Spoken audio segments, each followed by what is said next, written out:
All right, so engaging identity debates or more broader performance-based arguments in debate, we hope to not only give you some organizational themes and ideas and kind of language to map out and scope, get a grasp of what arguments your students will inevitably have to confront, but hopefully give you a set of tools or at least a menu of options that you can consider teaching your students, impressing upon your students for ways to engage in those questions, in those arguments, instead of just reading framework, so to speak. And this is a little bit piggyback off of the discussion of diversity, inclusion, and equity, but it goes far, far beyond that.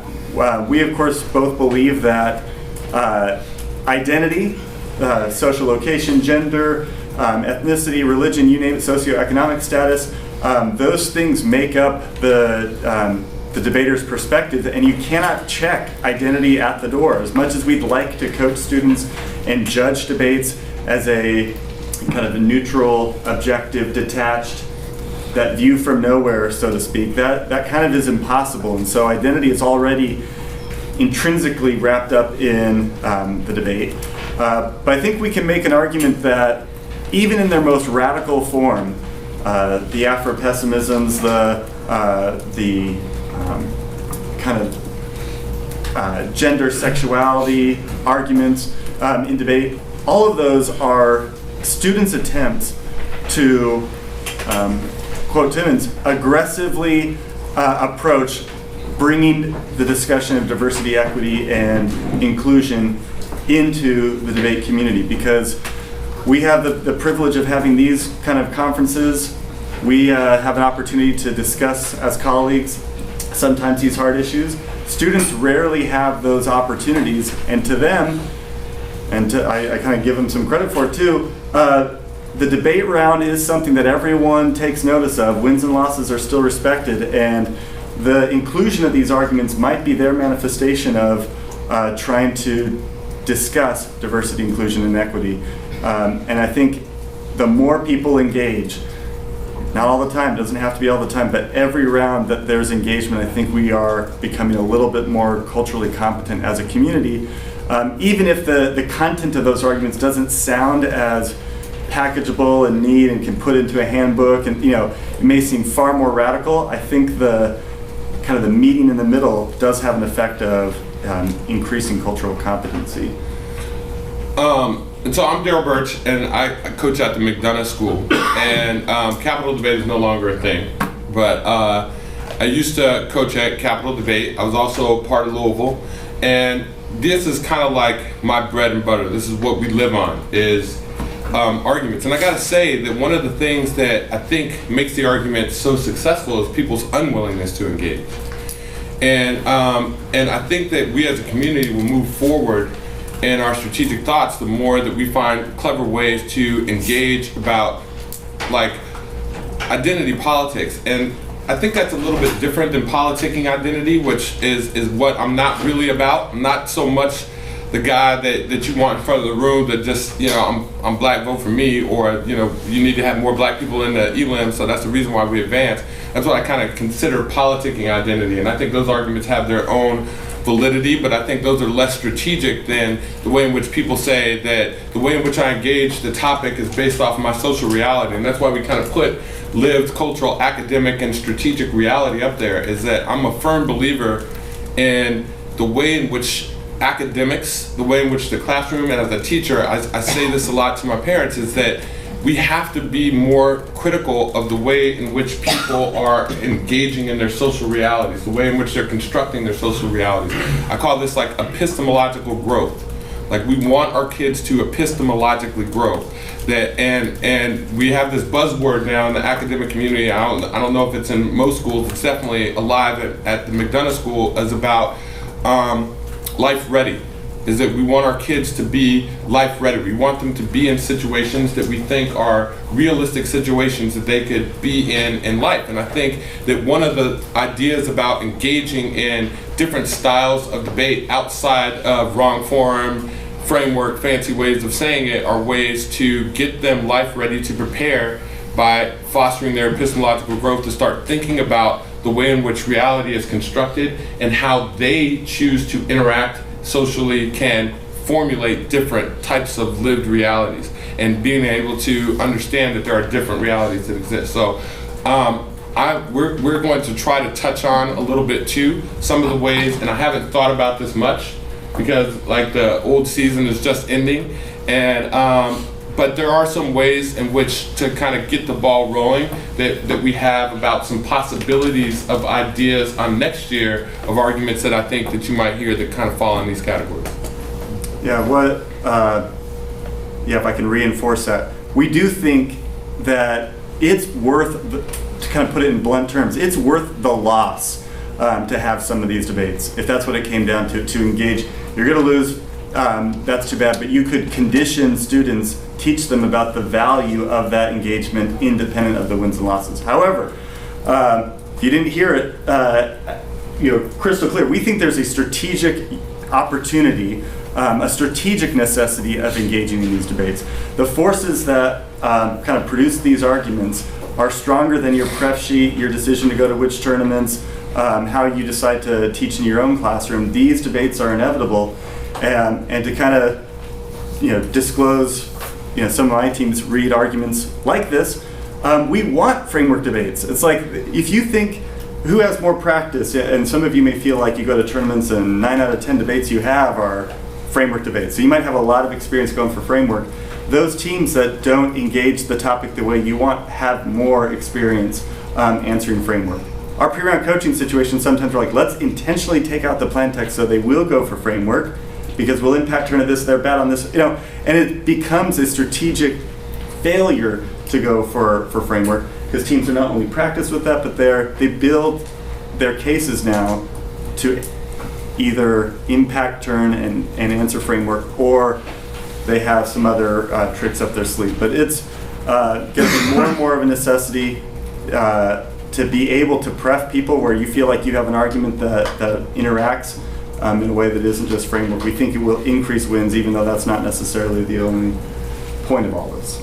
And the other thing is that because there are realities that are so different, one of the biggest fears that I have that I think is becoming my own personal reality within this game that I love is that the less people are willing to engage people in alternative arguments, the more alternative those arguments become. The louder they become to say, see me, see my difference, see my lived reality, so that if you don't listen the first time, the second time it's going to be even louder, it's going to be more aggressive, it's going to be more in your face. And then if you don't listen the second time, it's going to be even worse than that. And I think I'm starting to see an upward trend of the aggressiveness within the activity of people that are engaged in the left, and I think it's mainly because they want to be heard. And there's this Tupac clip that I used to love, that when he says that, if I see that they're eating in a hotel every day, and I'm literally trying to sing my way in, the song starts out, we are hungry, please let us in, we are hungry, please let us in. And if they still don't let me in, it becomes, we hungry, we need some food. And at the time, if I'm still not let in, it's gonna be, I'm picking the lock, coming through the door, blasting. And it's because it's like when people ask to be heard in one sentence and then they're rejected, then the next time it's going to be more aggressive and more aggressive. And I think some of the uncomfortableness that we have is the students pushing back to say that we demand our voices to be heard. And if you don't see me, then I'm going to do something that's going to make you see me. And at least that is going to spark the conversation that I want. So I think there's a danger sometimes too in not engaging, that the style of debate that we think is so bad is the style of debate that we are creating, because people that are here have a different lived reality that are going to be demanded to be heard. So I think engagement has a way to resolve that a lot. But we want you to engage us if you have objections still. I mean, we kind of we didn't know coming in, based on the audience, we have all of our, anecdotal examples of certain coaches who dogmatically don't want to engage, think any kind of, argument off of the topic packet is bad. But we didn't know if people were already going to buy into the necessity of engaging arguments and want to know, or you still have arguments. And not that we want to, have a full blocked out debate on it, but we do want to respond to those concerns. What are you afraid of, Christina? I think that it's not that I don't want to engage in a debate, or I don't want my students to engage in debate. I agree, in an ideal world, I'd love everybody to be engaging on every single debate and every topic. I think there is a reality of time constraints and exhaustion at times about the areas of the library that everyone must be completely knowledgeable about, and it feels like at all times. And I don't even mean that with just like identity debates, so to speak. I mean, that's to me true of like, I don't know, having a Baudrillard debate, having a, whatever, pick other random technique that people are using to have no plain text or whatever. And I think there is an exhaustion factor, and yeah, so that's it. Yeah, sure. We've talked a bunch already.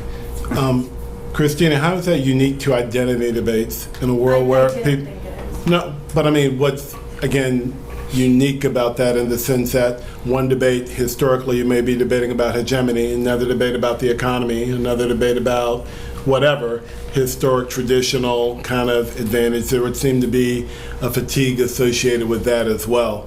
Does the fatigue that you see, is it because of the issues that are being discussed, or what? Because I mean, we've always had to figure out how to answer climate arguments. We've always figured out how to answer all these different things, and the fatigue seems to be now unique because we're dealing with issues of identity.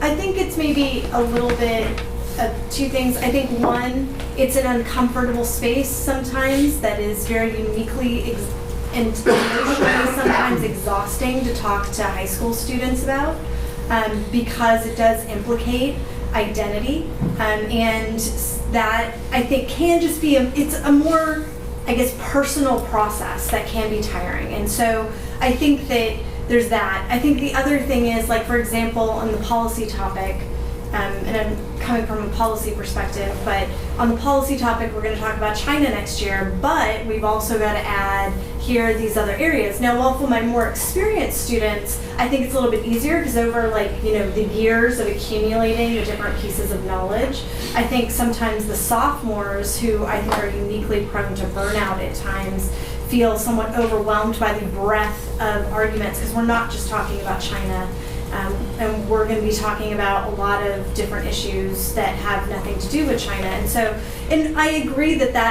there's some of that has always been occurring, and part of that's kind of the info glut that the community has perpetuated as a result of society info glut. And so I agree it's not totally unique. But I do think it's something that I've thought at times, and I've heard from other coaches as well. And I'm going to keep a list. I don't know if I want to stifle any of the concerns, objections. We'll come back to some of those, but yeah, keep them coming. I think I just have a different answer to that same question. For me, or for a lot of our kids, and we have smart kids, and generally smart kids are in debate, but a lot of the critical literature of all sorts is just a higher level reading that takes drastically more time. Economy, hedge, etc. The good articles might be, above high school, but in critique debate, like, every article is above a high school reading level.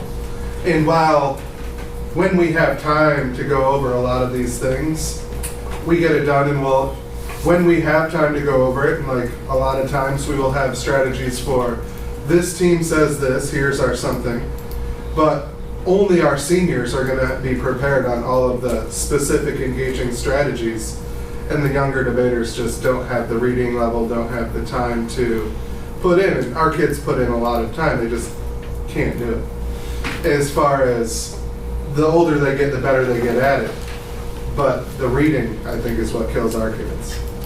Yeah, there are two things that I would add to that.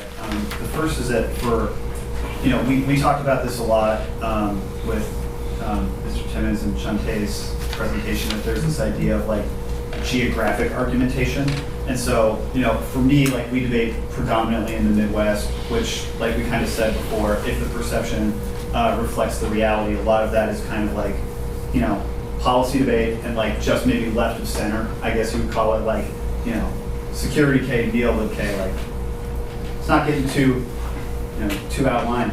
And so in their preparation for that, there are a lot of like generic arguments that my kids can fall back on that apply. And sometimes they feel like if we don't have the ability to engage in nuanced discussions depending upon whatever critical element it is, be it like Baudrillard or an identity debate or the perspective on an identity debate, the only thing that they sometimes feel like they can fall back on is framework, which is oftentimes frowned upon, depending upon the way that you deploy that argument as a strategic engagement of the other team's argumentation.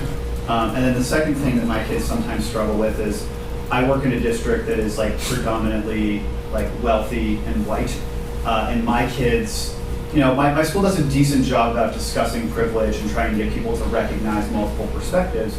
And because of that, my students don't feel comfortable saying things like, I don't want to tell a team whose identity is tied up in an argument that there's another way that they should be approaching like a methodological deployment to solve for whatever structural violence is there, because they don't think that like two white debaters should be telling two like Asian debaters or African American debaters or like Latino debaters the better way to like solve for xenophobia or like feminism or something like that. Cindy. I think the biggest difference for me is the impact of getting this wrong. You screw up a kid's education about the economy or the climate, maybe they vote for the wrong party or something. You screw up arguments about identity and the way you're presenting them, dealing with them, responding to them, reading about them. You're messing with the person's self. And as a white mom of a black boy, I'm scared every day that I'm going to get stuff wrong in the way that I handle things because I have a different identity and I'm working with somebody who's the love of my life and yet has a different way that the world sees him. And so the stakes to me are so much higher in the issues presented by identity than pretty much in any other debate argument. I agree with the last two people, and so therefore I'll just add, I'm worried about the age of the kid that I'm working with who needs to come to grips with these, partly because living in the Northeast, my freshmen are dealing with this. And when I've got novices weeping after their first tournament because they've been called racist and they're Asian and they're not even white and yet they don't understand, I will process that with them, but I'm not sure they're old enough to understand yet. I'm not comfortable with them going out and telling other kids they're wrong, just as Cindy has said, but they can get it wrong so much more easily when they're so young. And they don't even know how to flow yet, and they already have to talk about stuff that as adults we still can't cope with. Yeah, and I think that it gets back to something that Aaron said. There is no, I don't know the exact term, an emotional investment, I think, in an economy argument or a hedge argument. I'm not personally invested in that. You know what I mean? Whereas with the identity arguments, it's very hard, I think, to separate sometimes the person from the argument. That you feel as if, even if I'm attacking the argument, that means in a lot of ways I'm also attacking the person. Even though we all say we're not, and it's just an argument and everything, it really comes out that way. And I've yet to hear, a really good response, and I'm kind of looking forward to that, of how do we do that? How do we separate the person who's making those arguments sometimes from the person in the argument? We make them separate. How do we respond to that? And some of the arguments that and some of the comments that are being made about, kids feeling very uncomfortable about telling someone, no, you're going about it the wrong way, or no, this isn't really the way, you need to approach this argument. And that lack of comfort, I think, is really hard. I'm not so sure that non-identity debates are as detached as they're presented as. Yeah. I mean, they're colorblind, that's for sure, but I mean, they do present a perspective that is hidden by its colorblindness. I mean, I get that this is hard reading for kids, especially for young kids, and it is really awful the stakes for it are higher, and isn't that a reason why we should be doing something to get it right? I mean, if it's hard as adults to talk about identity, and it is, I mean, this is an uncomfortable conversation, I mean, shouldn't we start earlier to learn how to do it better? Tracy, yeah. I was just going to say, I really liked what Daryl said about politicking identity is different from identity politics. And I think for me that while it resonates with me that people are actually, their identities are invested in their economy arguments and their hedge arguments in ways that need to be unpacked, the fact that we're doing that in a competitive environment makes it very difficult to explain to those younger debaters who have just been called a racist that this is a genuine advocacy on the part of the other team, that they are advancing because they want to have this identity unpacked and raise awareness and, you know, exact change, versus they just did that to getcha because this is a gotcha debate moment. And so I think that distinction is part, I mean, maybe I just made a fancified wrong form argument, I don't know, but I think that it's, that element is something that we don't really grapple with and what the sort of competitive environment does, and time limits. And these are deep and profound issues that require a lot of exploration beyond 8-minute or 5-minute speech time. Yeah. Well, I was just going to say that I've seen some level of impact on this in terms of I watched this debate, and it was an identity debate. At the end of the debate, the well-qualified judge, and someone who certainly could speak about in-depthly about racial politics, was talking to this young man about why he had made a mistake with the judge in the argumentation. And what happened was, and this is what I'm talking about, I would agree with about the age group. The young man's response was, "But this is me." And you can, given the age group and how they feel about a particular argument, the logic or how you could create the argumentation tends to lose its value once you look, wait a second, this is me, so who did I vote against? Did I vote against your argument, or how you presented your argument, or did I just vote against you? And that kind of emotional weight put upon these children creates a problem. And so yes, that on one level, that's why I have a huge issue with this, because especially since we just had this whole discussion and prepping judges and how a particular judge is going to handle this particular issue and things of that nature can complicate, and I think can be harmful if not handled correctly. Yeah. You keep doing the comments. So I'm going to call the same I'm people. just watching. I mean, the one thing that I think is also, I want to play off what you said about, you know, you want students to epistemologically grow.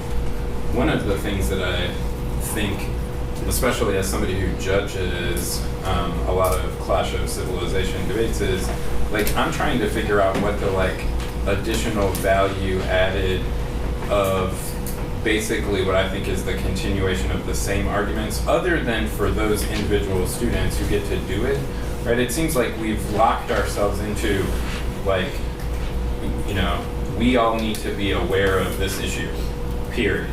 And we've now had, you know, and teams go through an entire season, right, where on both the AF and the NEG, right, they may argue, you know, 50 to 70 times, right, be more aware. And it stops at aware, right, or this is an issue, right, this is, and I think part of it is like, I don't know where that epistemological growth is for either of those debaters from a like educator, like coach perspective, and I don't know where the epistemological growth is for our community on playing past the, like that part of it, you know, like, you know, just don't, like, there seems to be a uniqueness problem. I think I guess I want to say two things. One, I think these arguments, despite my reputation, are incredibly valuable. I think they've introduced a lot of interesting ideas to the debate community. They've caused people to think about things a lot differently. The privilege, all notions I know I've had, I've read a lot of this literature, try to prepare my debaters. My concern is that I just don't know if, when these arguments don't involve debating the topic, if that's a sustainable model of debate. And I agree that there are other parts of policy debate that have really started to make debate unsustainable. Going to camp for 4 to 7 weeks with, massive resource inequity. Those things are probably even greater, all right? Things that are kind of threatening kind of the viability of policy debate. But when you start adding things together, okay, that seem to make it problematic. I mean, even if you just look in the Northeast, and we say people shouldn't think this way, policy debate in the Northeast is like on its last dying marks. I mean, people don't want to come from the outside, hardly anyone's doing it. And it's not just the suburbs. I mean, you look at the past New York City Urban Debate League, they almost all did policy debate. Okay, we have over 1,000 kids debating in the New York City Urban Debate League. Maybe 5% of those kids are doing policy debate. Okay, all the coaches want to do public forum, all right, or they want to do parliamentary debate.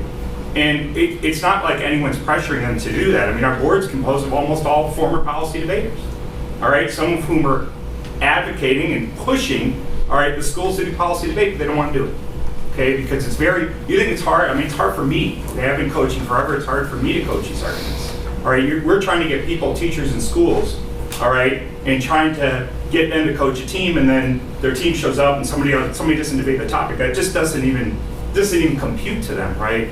So I wish there was a way to kind of keep these arguments in debate, and maybe they will just be at the highest and most elite forms of policy debate with kids who are going to 7-week camps and have all the coaching. I don't know if that's the best way to do it, but I just don't ever see an event where some people aren't debating the topic as becoming a popular event, is becoming widespread. And despite the fact that maybe we think it shouldn't be that way, it's what's happening. I mean, policy debate, and I think it looks horrible to kind of blame it on these arguments, and there's like a million other reasons, and it's not, I don't want to blame it on these arguments, but I think when you put all these things together, it's certainly not helping the situation.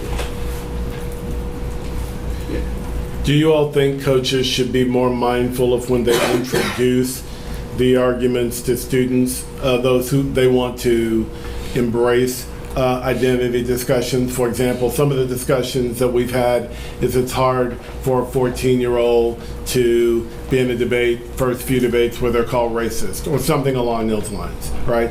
Part of that is it seems as though coaches have an incentive competitively to arm their younger students with those arguments. As such, do you see there being a desire on the part of coaches being more mindful as to when they equip students with these? Like, I'm not saying a case list for novices necessarily, but it seems as though debating it when you're a junior, senior, you've had an opportunity to even engage the reading required, maybe more reasonable than your first round, and you can't flow. It works in other disciplines. And what's that, sir? I said it works in other disciplines. You don't take calculus before you take algebra. Right, and it does seem that a lot of the novice and beginning students don't know how to do basic policy debate, but yet are being told to engage in a variety of other kinds of things. And I see the benefit of, the one disadvantage to that is we have a generation of students who don't know how to do something else, and then even when they judge, once they graduate, they still are not equipped to evaluate just basic policy arguments, it seems to me. So that's a long-winded way of saying, should we restrict, in your opinion, when arguments are introduced as coaches? Like from the perspective of advocating those, let's say, on the Affirming. I can answer that, and I want to thank everyone for sharing pretty sincerely a lot of valid concerns, and I do want to kind of respond, not in an argumentative sense, but just take a few takeaways from that. But to answer your direct question, I do think there is value to limit, restriction, not being mindful of how we introduce students to debate. And I think what that speaks to, though, is that there are, what I hope we can communicate is there are solutions to some of the concerns and problems that you identified that do not require the argument of limitation, exclusion, framework to maybe grapple with some of those. And whether those are the big structural issues of access and participation, or whether that's about how students do research, I think there are solutions. And whether that solution is, okay, your first year of debate, you don't get to touch these arguments. We're going to slowly introduce you over time, or whether there's other, I think there's some value to that, but I'm not sure if that's universal. I don't know why you just didn't include it in the, like, when you're teaching it, you can include elements of it, just like you don't teach every aspect of economics when you're teaching novices. I mean, I feel like identity should be part of the novice curriculum. I think that a lot of the problem that we have is that we've kind of cordoned off and black boxed these arguments in the sense that they become scary to people that don't know them, and I think that the less scary we make them, the more kind of, and I don't know if this defeats the purpose, but the more run-of-the-mill they just become part of the, particularly if it's a black the arguments that you make. And correct me if I don't think there's and maybe my answer was no identity debates while in a freshman, but then you can have, I think it is more about that kind of scope of the curriculum as you expand it. Just like the sophistication of hegemony and economic and legal arguments expand, so can there's nothing wrong with, I think, having identity debates in a very packaged, accessible way. I mean, I know my school's not the only one to have a middle school portion of their curriculum kind of beyond the classroom be about diversity and engaging issues of personal identity. It's age appropriate, but it's not absent entirely. And so I think what your question is getting at is, yes, coaches should be mindful about giving the student a huge file of very dense theory and then saying, here are all the blocks, now read them. I think that's just as damaging as saying, here's a blocked out file of A-spec, now go and beat these novice students the same way. So we should be mindful of that, but I think those are solutions that don't require hey, this is real messy, so let's not even do it at all. Those are my meta comments yet, but maybe one more. I think the question, to kind of go to what Mike is saying, is, though, what do you do first? I mean, I have the luxury of debate classes. We don't have a middle school program, but I have debate classes at the high school. That's amazing. I see the kids 4 days a week for 45 minutes. But I've also only been in Lexington for 2 years, and most of my career I've lived in a very different world. And, there are only so many things you can do when kids are beginning, and what you're teaching them that they're going to be talking about is a piece of that, which goes to several of the people who are talking about the resolution. The resolution in policy debate at least gives us, or once upon a time, no, actually it's never been true. We like to think the resolution in policy debate gives us some kind of limits and framework, but I grew up in Wisconsin and we did have case limits. And, the BDL in Boston has a packet that you use through the varsity level of competition. And if we're going to save, which I would like to do, policy debate in the Northeast, and LD's not in quite as much trouble, but I think LD New England is in trouble, where there are only a handful of schools that are still doing it. And we are one of those schools in the Northeast that floods tournaments and ruins tournament management. The reality is that we need kids to be able to learn about debate in measurable chunks. And I think the identity piece is hugely important. Frankly, my sophomores at this point, since I've been in Lexington 2 years now, don't know how to debate a politics dissent, but they've got lots of thoughts and feelings on every identity question. All of their affirmatives were identity-based this year. And when I said to them, when you're making your camp decisions this summer, can you go someplace and learn a little about the economy for me, please? You can only teach so many things so quickly. And that's the real question, is not like chunk things off and say they're big and scary, but say, how many minutes in a week do I have to teach kids how to flow and, do the rock the baby speaking thing, which I think is amazing. I'm going to totally do with my high school kids. And not to come off the rail too much, and Jenny, you can maybe help me with this. If you haven't seen it yet, the NDCA novice evidence packet for policy debate, I think a huge asset for our community. Did we decide we are going to include a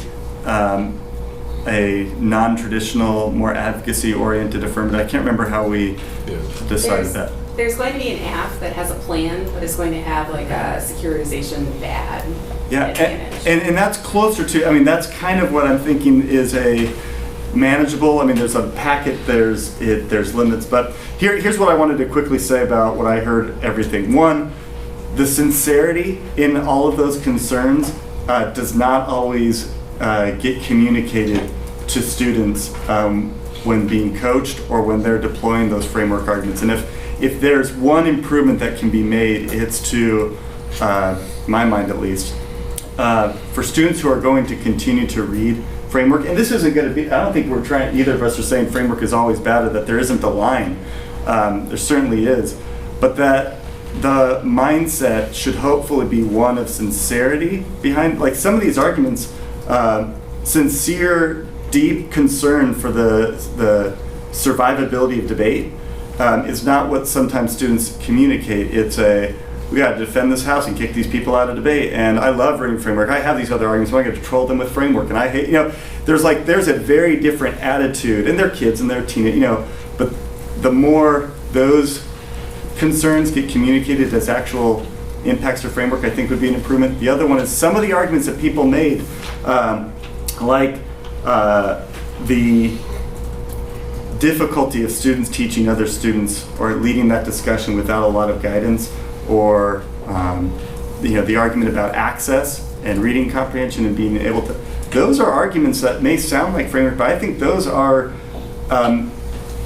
attempts at engagement. I think some of those arguments with a little bit of research can be turned into an argument that, if it's true that you think the team has deployed an argument not as identity politics but as the politicization of identity itself, vote for me because and you should lose because of your social location, then maybe that's an argument that you can make. It's bad to politicize identity even if identity needs to be present in discussions.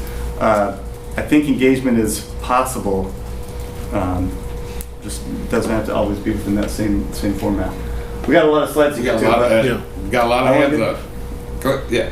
Mine is a simple one. I want to try to encourage our students to engage. It's hard to engage when people don't disclose what they want you to engage until you get into the debate. And then even if there is the interpersonal exchange beforehand of, what's the app or what's this argument, I see a willingness of some students, not all, who engage in certain non-traditional forms to be potentially obtuse, it seems to me, which to me questions their authenticity, about whether they really want engagement or really, as I think Tracy said, it's about a gotcha moment.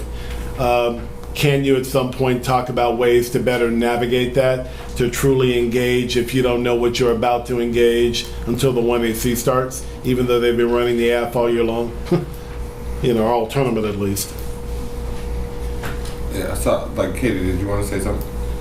Oh, it passed. I was just, You had it? I don't want to take your slide, so I'm just going to say real quickly, I do think it would be beneficial for us to think about what exactly we mean by identity arguments, because it seems that we're describing a few different things. One is a body of literature that it seems like most people think that at least that body of literature is valuable to get into the debate. Another is about whether or not the structural norms of argumentation that the activity has either exclude those arguments or exclude certain people from making those arguments. So, for example, norms about topicality, norms about whether, the nature of links to critiques, things like that. And identity arguments are at least facially connected to those different phenomena, but concerns for or arguments, concerns about or arguments in favor of identity arguments might be talking about different things in that line.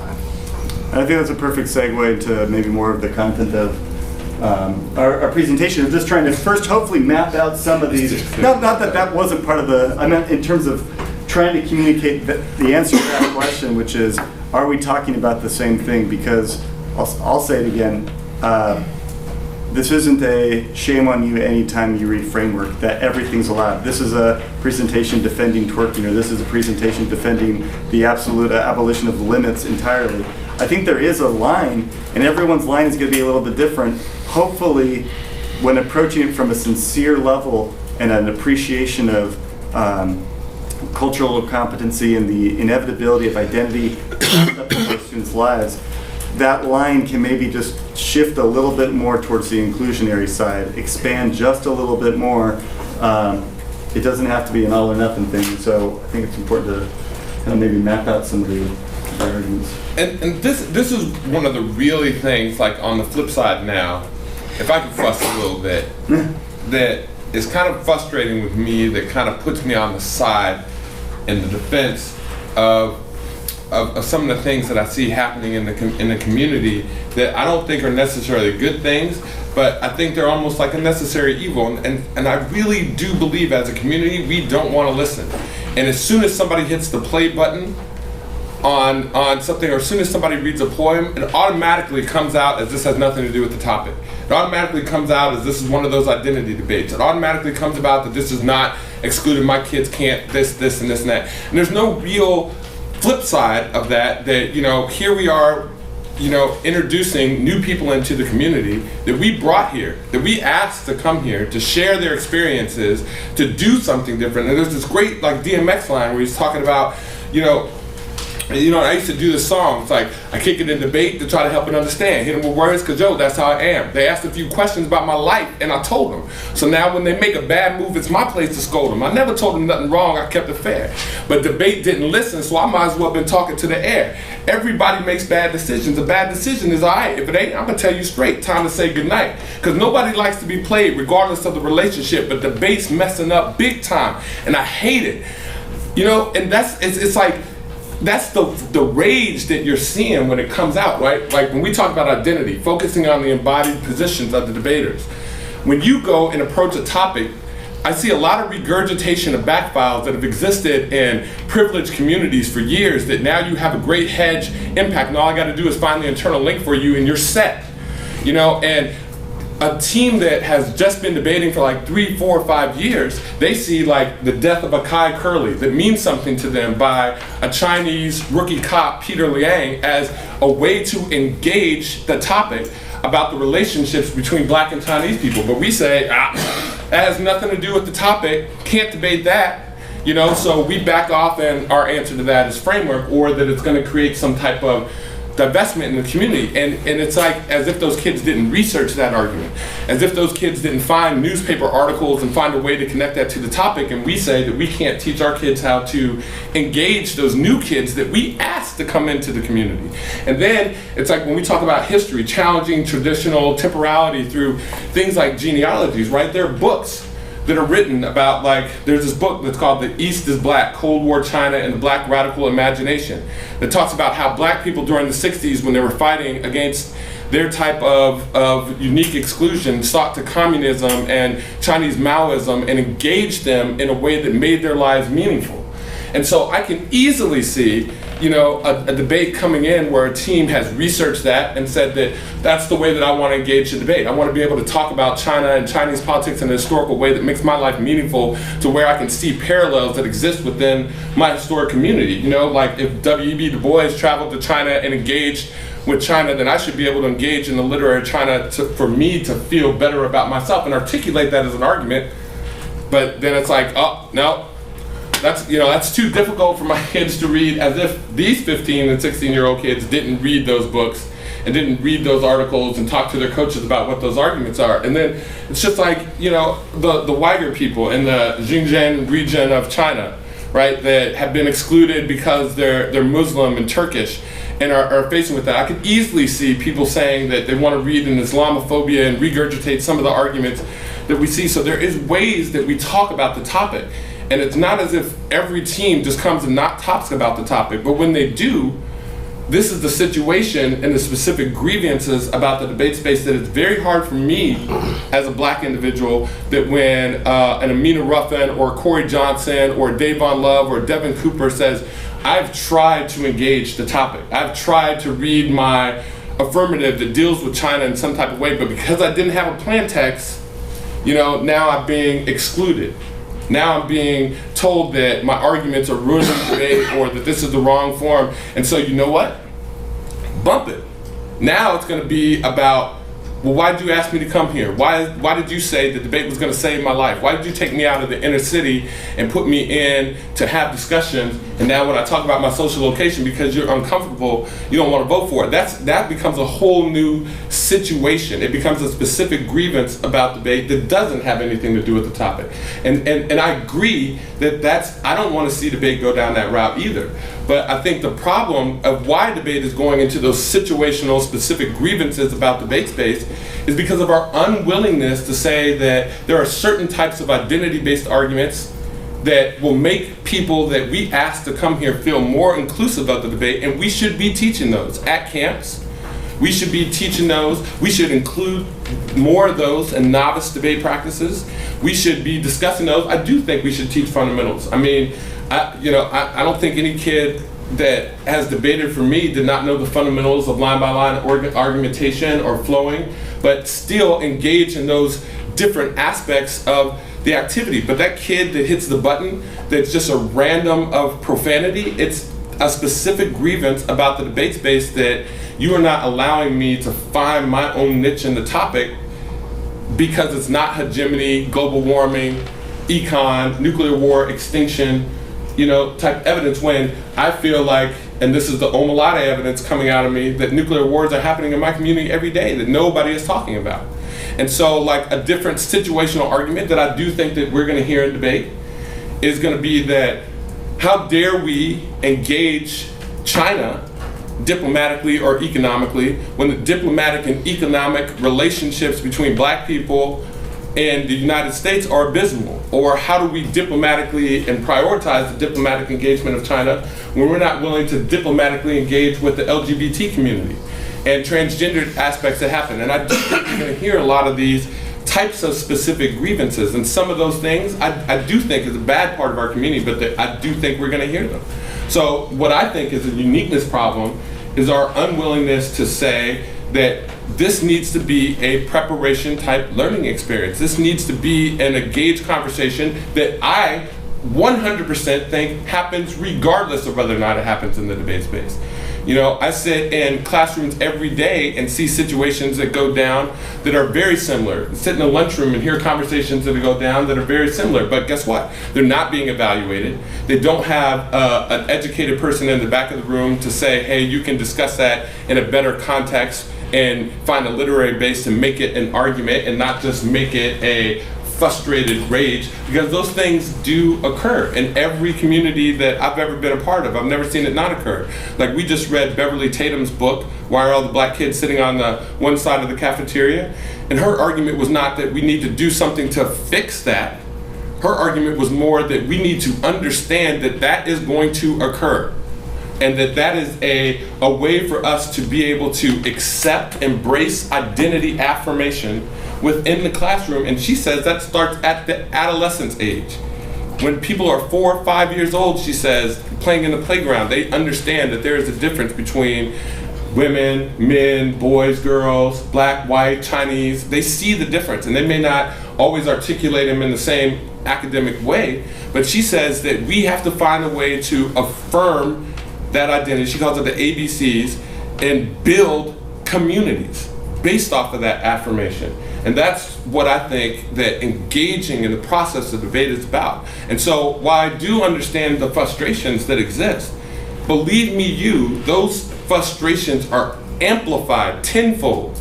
And that's what I was getting at earlier when I say that the Tupac thing is that you're experiencing now the pick and the lock coming through the door blasting, and that's what frustrates you. But the more we engage and allow people to come in, the more we get back to those critical asks that engage the topic, but maybe not with the plan text. And that's not so bad. I can live with that. I can live with that more than I can live with somebody standing on a table and taking their clothes off saying, look at me, the flesh. Okay, gotcha. So I would rather them not read a plan text and engage a critical aspect of a historicity of the Uyghur people in the Xinjiang region about Islamophobia, or about the death of Akai Curley at the hands of an Asian person, and saying that the way in which black people deal with their communities, is the same way we should model a U.S. model of engagement. I would rather deal with that than deal with the situational and specific grievances. That's my rant. I guess I would love to hear, because I need help, like, in engaging the arguments. And I really do try to get my kids to be sincere and honest and engage in how they need to engage. But I'm not that well versed in literature base, and I will completely admit that is one of the reasons why I think sometimes the identity debates maybe scare me, or whatever you want to call it. And so I would love to hear, I guess, some resources. And any more targeted questions? I mean, there's 2 slides here. This is kind of him trying to delineate some of the, as you might say, not to say worst manifestations, but certainly the most extreme manifestations where it seems like it has no relationship to the topic, and it's about specific grievances of not being heard or being excluded by framework, or maybe it's about your pref sheet, or maybe it's about certain practices that you perform, versus just challenging traditional narratives of history or traditional approaches to the topic, and just including their social location in the production of their knowledge and their research practices. Being able to identify those 2 things might be the first step towards deciding, is this a place where I have to read framework, or is this a place where I can be more comfortable with a little bit of discomfort and listen and engage. It's also important to just quickly note how some of these arguments get deployed in the form that they take. You're showing off a little bit, I think, in how it's based. But whether it's the way knowledge is produced sometimes is different. The inclusion of narratives, poetry, music, lyrics, alternative perspectives, that can be part of the debate. This clean delineation between form and content isn't so neat in a lot of these debates. The form is the content, and sometimes how you say it is more important than what they're even saying, and the argument might be that it's about prioritizing alternative forms of evidence. And if you get too focused on the content and not the form that affirmative performance took, that may be some of the frustration. Is it seemed like you engaged the content but not the form, or being able to appreciate that. Sometimes it's as simple as doing what most of us are very comfortable teaching: impact, comparison, and calculus.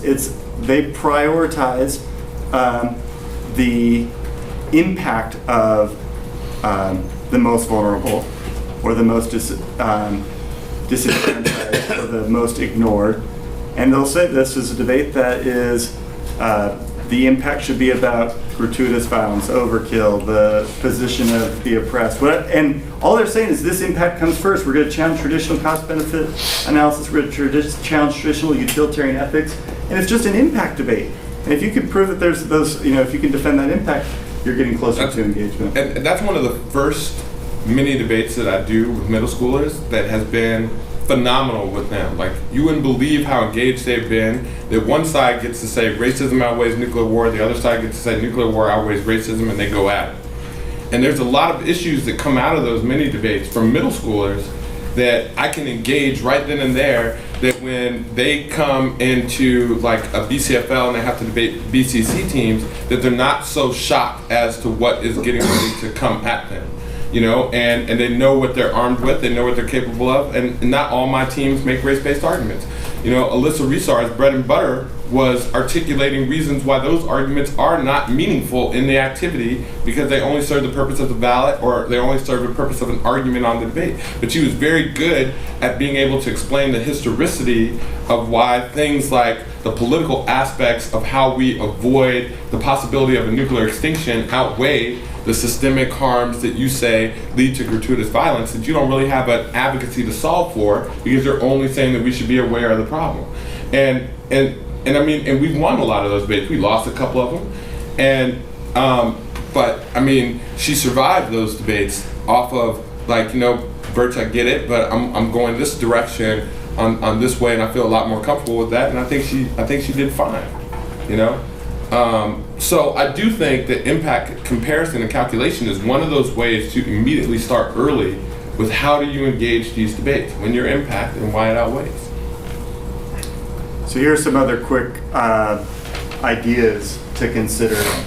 thought experiments, different literature traditions, packaged arguments that you can read, and these exist on the Open Evidence Project. They exist in a lot of different places, but it does require some additional effort in getting into this. But if the value is there, either for strategic reasons or just like we said, the cultural competency reason, you should take a look at some of these options. What we hope to do is kind of 3 areas.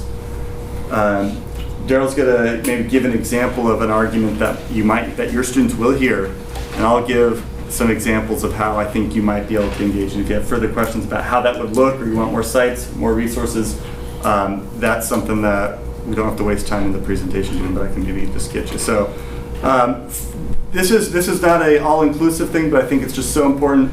I only really, in the last couple of years, even appreciated a pretty important distinction within a lot of identity-based positions between pessimism and optimism in an approach towards change, in identifying the structures that create violence and exclusion and how to solve those. You really can make a real clear, usually a pretty clear split between identity positions coming from a pessimistic tradition, which you'll hear a little bit described in just a second, and an optimistic tradition. And if you can identify what side of the coin they're on, you have arguments on the other side that do interact, clash, and are offensive and can engage it. So the negative says, subpoint A is our exposition of the problem. The possibility of America, modernity, and the very reality of existence is predicated on the social death of the slave. Subpoint B is the link. Whatever the affirmative did, the performative affirmation of the resolution of embracing the U.S. federal government is complicit in the gratuitous violence predicated on the slave. Read their impact card. Subpoint C is the alternative, is an unflinching paradigmatic analysis. We should always question the United States federal government. Subpoint D, the only ethical situation is the position of the slave to foster an anti-ethical approach to reality. We should say that their ethics is immoral, so we should embrace a different ethics. Maybe it's Wilderson, maybe it's Afro-pessimism as these labels, but you heard things like anti-ethics, social death, ontological antagonism, the irredeemable nature of our civil society as a whole, pessimistic reading of the position of the slave, which in this argument would be structured by anti-blackness. Now, here's some arguments that you might hear. Optimism takes a very different account.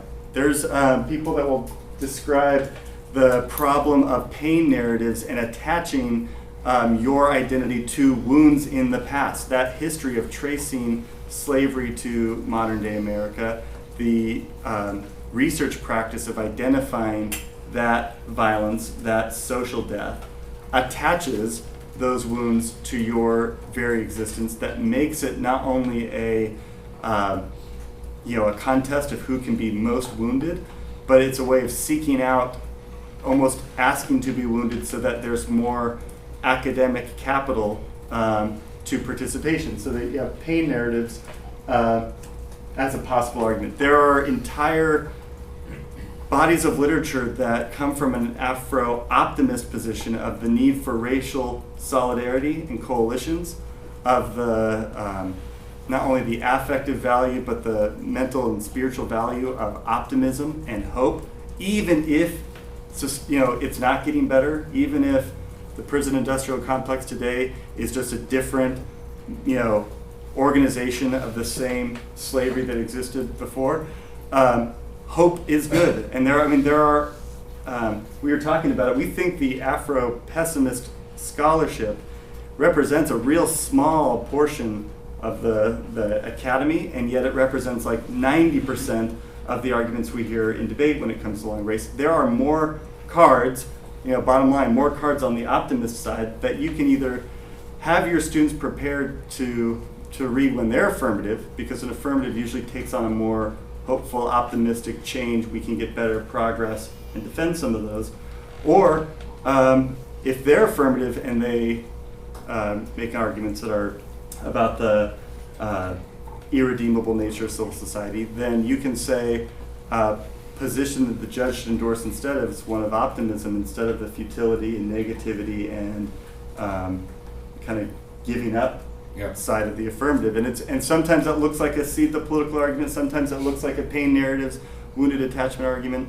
I had some cards to show just a second, but I don't want to spend too much time there. But there are ways to engage the exposition, the thesis of those positions with literature. And so like Eddie Glaude, Glaude, Eddie Glaude just wrote a 2016 book about democracy in black. And that's a really easy read. It's not a difficult read. It's a really easy read about how like grassroots organizations that still fight for political change, but maybe outside the system, is still a better approach optimistically than pessimism, right? There's another book, Michael C. Dawson wrote a 2015 book that is Blacks in and Out of the Left. That talked about how the Communist and Socialist Party kicked out all the blacks during the 40s, but despite the exclusion within the group, that we should, like his whole end of the chapter is all about optimism. The New Jim Crow by Michelle Alexander, which is also, I don't think is a very difficult read. The last part of her book is all about building coalitions to resolve the issues that she says are embedded within institutional structure. So, and she wrote a New York Times book review of Ta-Nehisi Coates' book, Between the World and Me, that said that the reason why she didn't like that book was because it was inherently too pessimistic. And she said that black people should not be pessimistic about the system, is that there still should be optimism. And yes, it may come across, and this is what I used to tell my debaters to say, that so you, as a white person, is saying that black people should be optimistic. And so Michelle Alexander is saying after reading the book of Ta-Nehisi Coates that there still should be optimism. You know, she is a black woman, you know, and it's like not my social location that's speaking from this, because I can't speak to that, which is why I read a piece of evidence from Michelle Alexander, and that's all I got to say about that, you know, Forrest Gump type, you know. Yeah. And I think that's sufficient, you know. All right. Bell Hooks writes extensively about the importance of racial coalitions, hope and love, and actually has, I wouldn't say it's like a blueprint, but is speaking to the role of white intellectuals and white people in society. And it isn't I'm telling you what to do, it's what can we do, and it's not to continue the narrative of social death and exclusion and impossibility of participation in civil society. That's the kind of accepting and pledging allegiance to a kind of white supremacist narrative of black people cannot survive. And there's ways of saying that's the narrative that team has decided to sell. The judge should not buy that one. Instead, it should be a different, optimistic one. Second approach, and I know this. You see this slide initially, and you're like, "Well, shoot! Now this is the no limit on debate point. This is the where are we going to get this? Have time to go into the library and cut cards on all this." My advice is actually just to pick one. There are resources within your school, other teachers. I don't know if everyone has an AP Lit teacher or someone who might teach an ethics course or something like that. But the Norton Theory Reader, it looks huge, is an awesome resource because you can look up literally any word, any ism that you've ever heard in debate, and they will cross-reference it and say, here are the other authors that directly attack that tradition. So, you'd look up, an easy one would be like, all right, what's feminism? You find a little reader on it, kind of Wikipedia-style entry, and then you'd see almost like for and against, and you can say the feminist school of thought is attacked by the, of course, third world feminist, another third wave feminist. Here's how the Marxists answer it. Here's how the post-colonial. So you can pick one, and the literature is deep enough. These debates happen within the academy that the Marxists, the people critiquing capitalism as the root cause, would have something to say on every other position. And it does mean adding that to the curriculum. It does mean encouraging your team or particular debater to invest some time in that. But it isn't like you have to have a different critique for every different round that they read. So, for example, So, like now, I think teams are going to shift a little bit because people are getting tired of Afro-pessimism, and teams are starting to lose to the blackness and ontological. Now, I think people are going to switch to this Calvin Warren argument about nihilism. You know, and I think you're going to hear a lot more something that will start like a prayer for humanity is the exposition, and like I would read this Walker piece of evidence by Alice Walker in 1982 that's like, sorely tried by enemies and blasphemed, lied against, I beg that this shall come to pass, that the south wind shall scorch their bodies, the north wind freeze their blood and numb their muscles, the west wind blow away their life's breath, and that their fingernails shall fall off and their bones shall crumble, that the east wind shall make their minds grow dark, their sight shall fall, and the seed dry up so they shall not multiply. And she goes on and on and on. And then, like, she kind of ends, so let me tell you, I intend to protect my home, praying not a curse, only the hope that my courage will not fail my love, but if by some miracle and all our struggle the earth is spared, only justice to every living thing and everything alive shall save humankind, and we are not saved yet, only justice can stop a curse, right? And I think that the argument that you're going to hear is that B linked the affirmative embrace and political hope ignores and in fact perpetuates the nihilistic destruction perpetuated on the black body. Only an abandonment of political hope through spiritual transcendence can resolve the inevitable doom. And then they'll read a piece of evidence from Calvin Warren, that article about the politics of hope and black nihilism. And then the alternative would be to question the necro-political nature, and this is where you're going to hear some necropolitics type things that I think are coming out that was kind of like Little Rock Central's bread and butter, of reality by embracing black nihilism as the only possibility of survival, meaning that we have to accept the fact that there are nihilistic tendencies that exist within America and not believe that reforms that are passed down by the federal government are going to resolve those issues, that black people need to learn how to survive. And this is how they'll answer a lot of the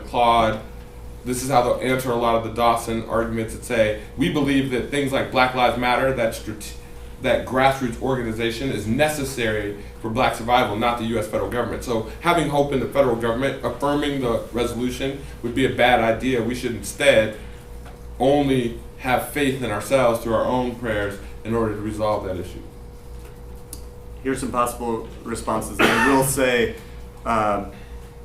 it would be nice, a solution should be more effort on disclosure and communication of these, because I know some of you are like, how would a kid possibly process the difference between that exposition and the first one, necropolitical, social, the more we can push for an invitation of engagement and disclosure, I think the easier it will be to engage. But you heard a critique of political hope, you heard a defense of spirituality, you saw a form, although you kind of skipped over because of time, poetry, of narrative.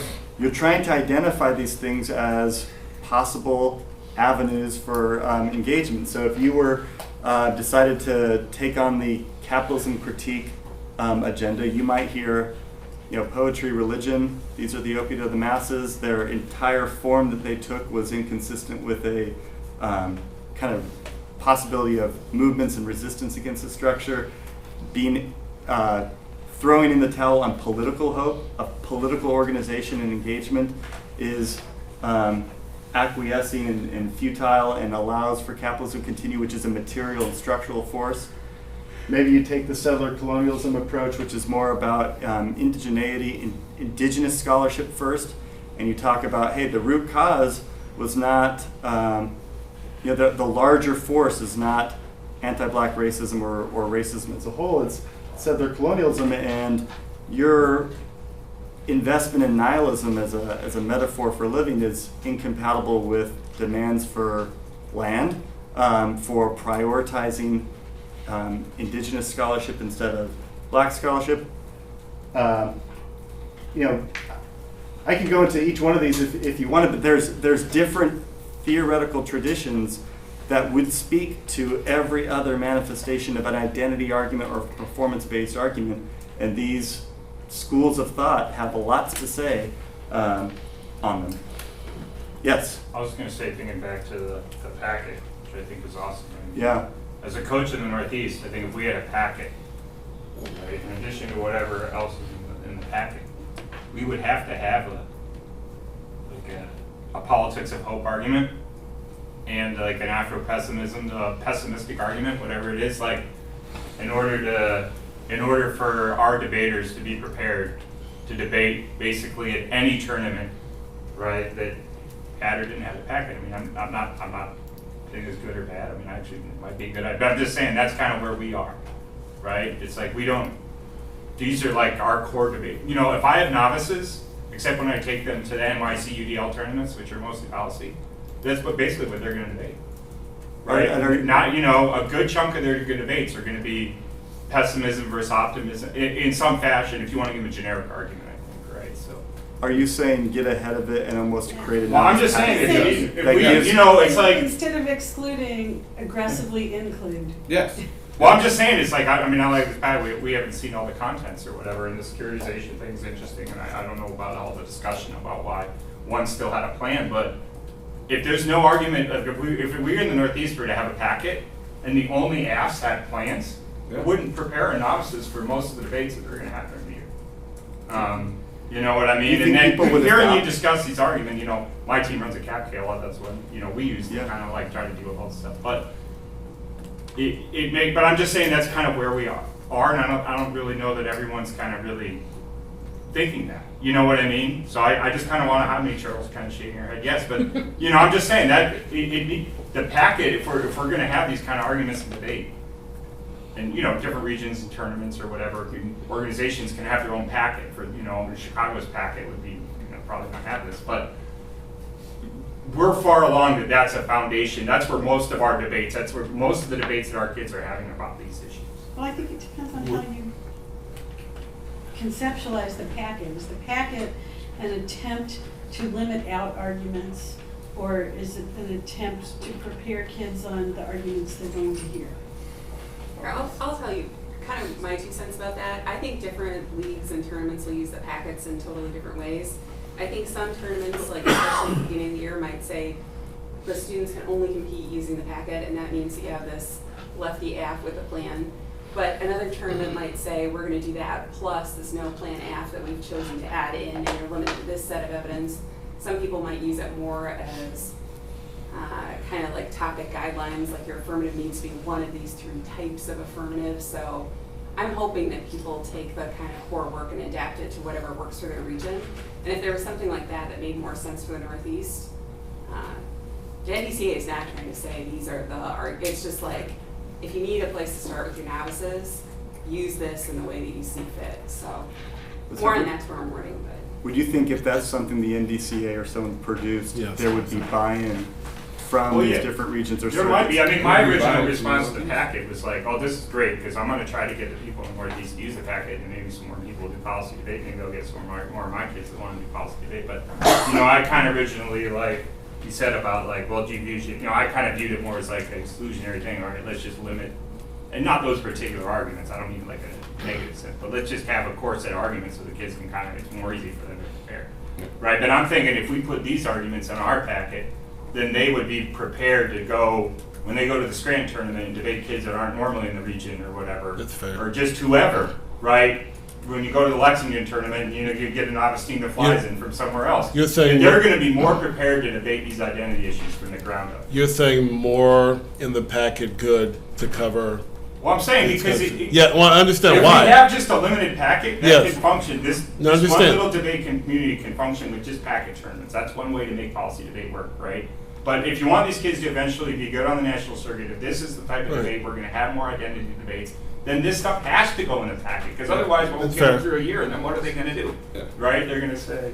One question I have, because Stefan, you seem to be talking a lot about novice debates, and those that a lot of the debates that you're having are, you know, some of them are like traditional policy debates, and some are. Does anybody have? And I ask this because I just don't know the answer, and there are a lot of like really smart folks in here. Does anybody have a good way to like explain to your novices what policy debate is in a world where you know that they are going to encounter both debates that are like the USFG should engage China about this, and also things that are like we're not going to read a plan and we're going to talk about, something like a pessimism argument or like a feminine rage argument on the affirmative. Like, how do you instruct novices that haven't encountered debate, and how do you form their idea of what debate is? Just because our big first novice tournament is like the Michigan tournament, and we've had times where, our kids go into a novice debate, we are negative, and the other team says something that's like, let's just say like a feminine rage app, and my kids are like, well, we just said like T, and they said that like, we were, like anti-feminism and patriarchal, and the judge told us that we lost the debate. And so then they come back and they're like, well, Mr. Weston, like, you told us today about like, there was a topic, and we were supposed to have fun with the topic, and now all these judges are telling us that like, that's patriarchal and bad. And like, I'm really struggling with figuring out like, a culturally competent, a gender sensitive, an inclusive way to tell my novices, like, this is what debate is, and this is what you can expect when it's, at these big tournaments, it's very difficult for them to navigate that. Yeah, go ahead.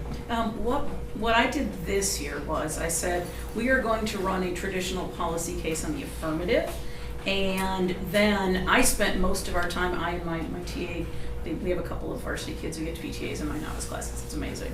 But we focused all of our instructional on what you're going to do with the topic, time on what people would do if they were running identity arguments, because that's going to be true whether we're affirmative or negative. It'll either be run against us or it'll be somebody's affirmative.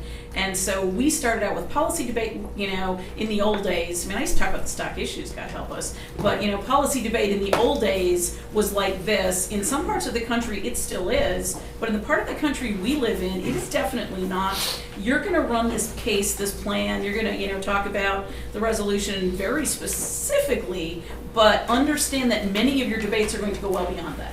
And when they go well beyond that, let's take the time here and now to try to figure out what we might talk about, what they might talk about. And we usually fall back on Cap or Anthro, even for novices, in terms of answering things. I mean, when I first got to Lexington, I saw the framework block and said 2005 is calling it once its framework block back. You want to know what I do? Yeah. All right. I want to know what anybody does. Yes. Okay.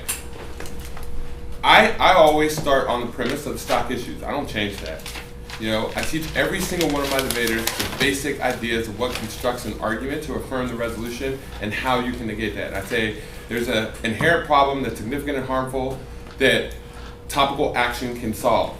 And I also use the phrase that a discussion of the topic can address, right? And so I say that regardless of whether or not there's a plan or no plan, they have to have a significant and harmful problem that the way in which they engage in the topic resolves. Now, if they don't engage in the topic, by all means, we are geared up to say framework. We are geared up to say T, and we have a laundry list of cases or ideas of the way in which you could have discussed the topic to engage in the type of debate that you wanted to engage in. So I don't necessarily teach that the plan is the appropriate way, but I do teach through a plan text. Now, the other way in which I deal with this issue is that I kind of want the kids to go in and be shocked by that debate and come back to me and say, well, Mr. Burch, you said, right? Because that's no different than debates that I've dealt with where I told them to read an advantage, they got straight turned and they came back and they said, hey, well, the judge said that I should never read global warming because it just got straight turned on me. You're an idiot. Like, what were you telling me? You said the debate, all I had to do was just win. Global warming leads to extinction. I'd win the debate. I lost. And so that to me, right then, when they come to me and say that they said I'm heterosexual and patriarchal, that's the question that then I engage in. Well, how do you feel? Do you feel like you were? Well, no. Okay, well, let's talk about that and let's find ways to address that argument when people make that accusation just based off of the arguments that happened in the debate. And that usually resolves the situation. And yes, I feel like sometimes I can teach if I had a son, right, or if I had a daughter and I felt like I was teaching them how to ride a bike, you're gonna fall. You're gonna hurt. You're gonna come back to me crying. And the way I pat you up and put you back up on that bike really determines what kind of, how you're going to feel and how you're going to face your fears. Because I feel the uniqueness question to me is the opposite way. I feel like they're gonna deal with those situations at some point in time in their life. At some point in time, they're going to have to come to the recognition that as a male, I'm sexist. You know, at least that's the way I feel. It happened to me, you know, and I was like 20. I was in my 20s, and some little 14-year-old girl told me, you know, you're sexist. And I was like, you know, well, what feminist books have you read? And I started, you know, but then after the engaged conversation, I went back and was like, God, I really am a, you know, sexist. And I had to deal with that and grip with that to come to the reality of how do I respond when somebody attacks my privilege from an unprivileged position. And I think that's the teaching moment that I want my kids to have. That's what I feel. So some of those things I do leave unexplained until the debate happens. Then that becomes like, okay, we have a team meeting for like an hour, you know, or 30 minutes, 20 minutes or whatever, say how did the tournament go? Well, it sucked because I lost to this debate. Okay, well, let's talk about that, you know, and let's see what you wrote down about the judge's comments. Who was that judge? And sometimes I do think judges' comments are inappropriate. Sometimes I think that it might be a situation where I, as a coach, actually have to say, well, I'm going to have a conversation with that judge because I don't think that should have happened in the debate, and feel comfortable that we probably won't allow that judge to judge you again. You know, so I've been in those situations too, but in a majority of the situations, it's a teaching moment, and I'm saying about 90%, 85% of those situations, the kid comes out okay. You know, very rarely have I had the kid quit, you know, because like I just don't want to deal with that. Most of the time, even if they use that excuse, I mean, it's usually because they're going to play water polo or they have piano or whatever, and it's just like too much for them to commit to, and that's a good out.